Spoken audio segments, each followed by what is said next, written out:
We are starting a new series of video on the Jehovah Witness teaching regarding the 144,000 mentioned in the book of Revelation chapter 7 and chapter 14. In fact, the Jehovah Witness teach that only 144,000 will make it to heaven. When they die, they will be resurrected into heavenly life to reign with Christ upon every other human being who will be saved, who will remain on earth. This is what they are teaching. And they said only 144 will be worthy to be in heaven. But let me pause here and clarify what the Bible teaches. Not one single human being, no matter how much work they have done to spread the gospel, to live for Christ, can make it based on his work to heaven. The Bible teaches it's by grace only that we are saved, and that it's the finished work of Jesus Christ on the cross, who died for every single human being and every sin that every human being has committed for us. Okay? That's the clear teaching of the Bible. But rather than me telling you what the Jehovah Witness believe or understand to be regarding those 144,000, how about we go to their own website and we read it for ourselves. Okay? This is what they're saying. How many will be resurrected to heaven? They say now the Bible indicate that 144,000 people will be resurrected to heavenly life. And to back that belief, they quote Revelation 7 verse 4, and we will devote this video to dissect, to better understand what Revelation 7 is telling us about. They also quote Revelation 14 verse 1 to 3. The Apostle John saw the Lamb standing on Mount Zion, and with him 144,000.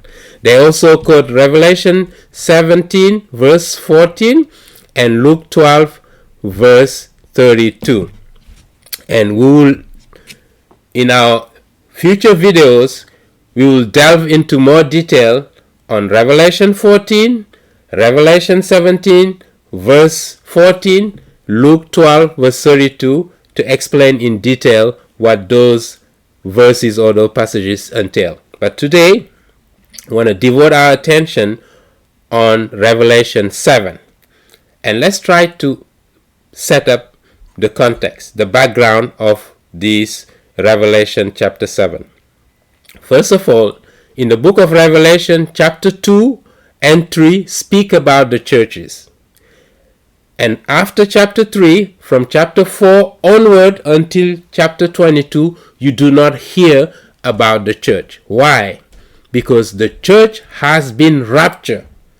The church has been caught up. Those who are alive around that time will be taken, and those who have died in Christ Jesus will be resurrected and caught up with those who are alive to be in heaven. That's what the Bible tells us in the first epistle to the Thessalonians chapter 4 and 1 Corinthians chapter 15 in particular. And then those who will be on earth after the rapture will face the tribulation. And what is the tribulation? The tribulation is the wrath of God, the anger of God that will be poured out on earth on every single human being who will be around that time, whether they Jew or Gentile. So from verse 6, that tribulation start all the way to Revelation 19. So Revelation chapter 6 all the way to Revelation 19, we have the tribulation that takes place. Now, in chapter 4 and chapter 5 of Revelation, we are taken to heaven to see what is happening in heaven. And we have the throne of God surrounded by angels and 24 elders who are praising God the Father and God the Son, who is the Lamb, day and night. And in Revelation chapter 5, we are told that no man was worthy to open a sealed book, a scroll that was sealed,